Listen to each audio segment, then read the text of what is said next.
Deixa eu compartilhar. Tem um texto lá de Hebreus 12, eu acho muito legal.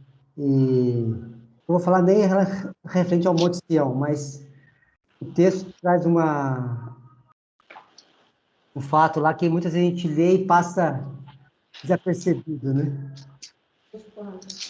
A partir do versículo 19, 12, 19.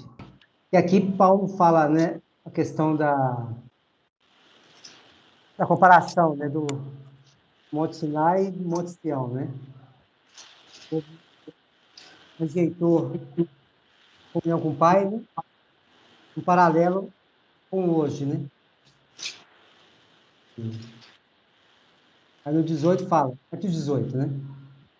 Porque não chegaste ao monte palpável, aceso em fogo,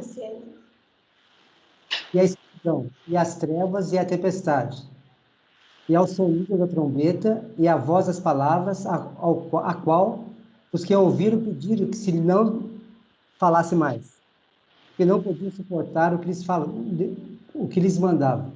Se até o animal tocar o monte, será apedrejado. Tão terrível era a visão que Moisés disse: estou todo assombrado e tremendo, né? Então, quando o povo, né, viu todo aquele fogo, todo aquele barulho, né, realmente eles temeram e não quiseram, né, se chegar ao monte. E preferiram que Moisés fosse sozinho, né? Preferiram o intermediário, não quiseram a comunhão, né, com o Pai. Né? Porque eles ouviram o trovão, né? Não ouviram a voz de Deus, né? E a gente vê esse caso também quando o batismo de Jesus, né? Aí todos ouviram um trovão, né? Mas ali, né? Jesus ouviu, né? Esse se chamou filho amado, né?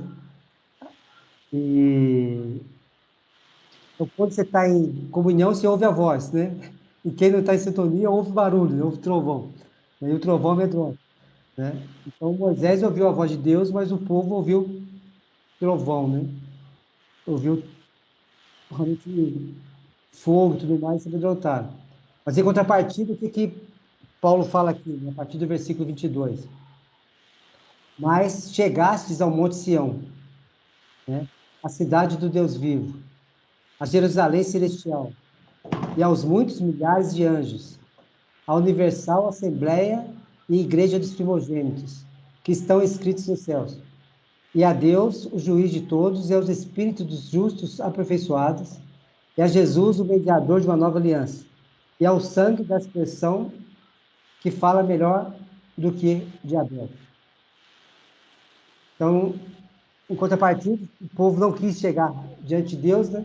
Hoje nós temos chegados diante do Pai, né? Hoje nós temos essa comunhão, né, com Ele. Temos chegado ao Monte Sião, a cidade do Deus vivo, a Jerusalém celestial, né?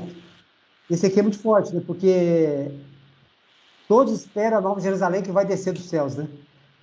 Isso vai acontecer no final. Mas o que fala aqui? Tem de chegar a Jerusalém celestial. Então nós não precisamos esperar a Jerusalém descer para nós adentrarmos nela. Nós já estamos nela. Nós já estamos nela, né? Então essa Jerusalém que vai descer no final dos tempos, né? Realmente o acesso a ela já está liberado em nós, né? Já está liberado, é em Cristo, né? Nós não precisamos esperar ela.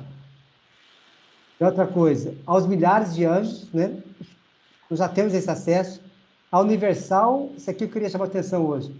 A Universal Assembleia e Igreja dos Primogênitos, que estão escritos nos céus. O que ele tem falado é que Cristo era o unigênito e virou o primogênito, né? Aí o Ronaldo sempre brinca, né? Eu não sei se você é segundogênito, terceirogênito, né? Mas aqui que a gente vê aqui, né? A igreja dos primogênitos. Todos nós somos primogênitos. Não existe segundogênito, terceirogênito. Quer dizer, não existe primeiro e segundo, é um filho só. É um herdeiro só. Todos nós somos herdeiros e co-herdeiros com Cristo. Se é um só corpo, se é um só filho, não tem como ter segundo, terceiro, quarto. É um. O filho é único. Então todos nós somos primogênitos. Por isso que todos nós somos herdeiros, né? Porque a herança vai para quem? Vai para o herdeiro, né? Para o primogênito, para o filho mais velho, né? Então, se todos nós somos co-herdeiros, todos nós somos primogênitos, né? Em Cristo nós fazemos parte do primogênito. Então, é muito bonito isso, né? Realmente muita gente lê e passa despercebido, né? Essa questão. Mas é para todos, nós somos um com ele, né? Então não tem como realmente você pensar realmente, né? Ah, eu sou o caçula, não existe o caçulinha, né? Não, né? Em Cristo todos somos primogênitos, né? E a Deus o juiz de todos e ao Espírito dos justos aperfeiçoados, tá? Então, em Cristo nós temos acesso ao Espírito de todos que já morreram, né? Por isso que fala que Deus é Deus de Abraão, Isaac e Jacó, e não é Deus de mortos, mas Deus de vivos, né? Em Espírito eles são vivos, em Espírito eles estão lá na presença do Pai, e em Espírito eles estão na Nova Jerusalém, né? E em Espírito nós também já estamos lá. Então essa comunhão já existe, né? Essa comunhão com o Espírito dos justos aperfeiçoados, né? E é Jesus, mediador de uma nova aliança, e é o sangue da aspersão que fala melhor do que o sangue de Abel. Né? Então, assim, é muito forte isso, né, essa questão. Por isso que eu falo assim, a promessa divina é algo tremendo, né? Algo tremendo. Por isso que nesse mesmo texto, né, que fala lá no comecinho, né, que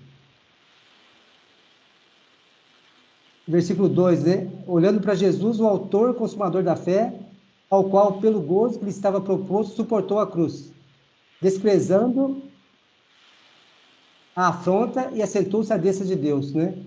É por causa disso que Jesus se alegrou em morrer, né? Por causa disso, essa alegria que Cristo já visualizava, né? Quanto da sua morte. E realmente é algo tremendo essa proposta do Pai, né? E na sequência desse texto, ele fala muito a respeito de nós suportarmos a tribulação, né? Ele fala de vocês ainda não sofreram até o sangue, né? E fala realmente a importância de se aperfeiçoar, né? Durante todo esse texto. Quer dizer, a gente vê claramente todo um traçado, né?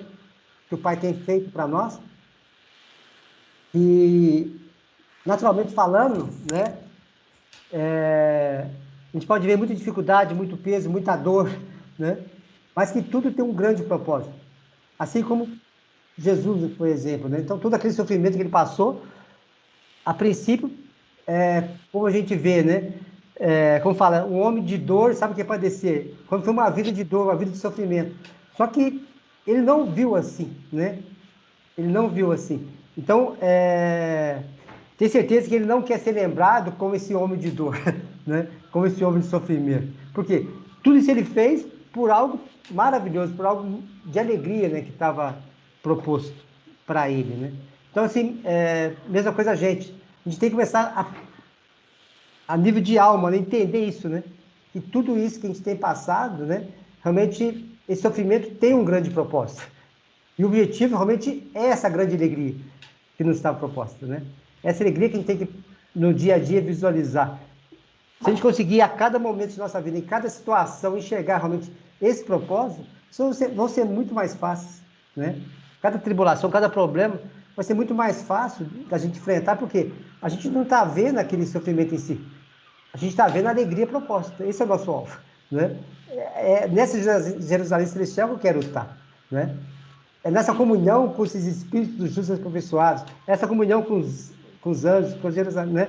Com a presença do Pai. Quer dizer, é algo assim que é muito grande, né? É aquele outro versículo, né? Que os sofrimentos do tempo presente não se comparam com a glória a ser revelada em nós, né? Então, nossa meta realmente é essa glória, né? É essa glória. E a glória do primogênito, né? Todos nós somos primogênitos. Todos nós somos participantes disso, né? É algo realmente tremendo, não há palavras para a gente poder realmente estar expressando isso, né? Então que haja esse discernimento do Pai, né? A unção do Espírito para nós entendermos a profundidade disso, né? No dia a dia, né? Precisamos enxergar, precisamos entender realmente a bênção e tão grande é essa promessa, esse o plano que o Pai tem realmente feito por nós, né? E quando fala lá acho que é Mateus 24, né, que fala do final dos tempos, né? Quando Jesus vai voltar a segunda vez, né, que ele fala: "Vinde para o reino que vos está preparado desde a fundação do mundo", né? Quer dizer, é algo que realmente já está preparado para nós, desde antes, né? e algo que não vai só se manifestar no final, né? Algo que nós já podemos desfrutar desde já. Tem de chegar, né? Não fala chegarão, né? Tem de chegar. Que a gente possa estar desde já experimentando isso, né? Essa glória da presença do Pai, essa glória da comunhão, né? Com todos os filhos, essa glória de vivenciarmos isso, né? Que o Pai tem nos dado. Amém? Amém. Amém.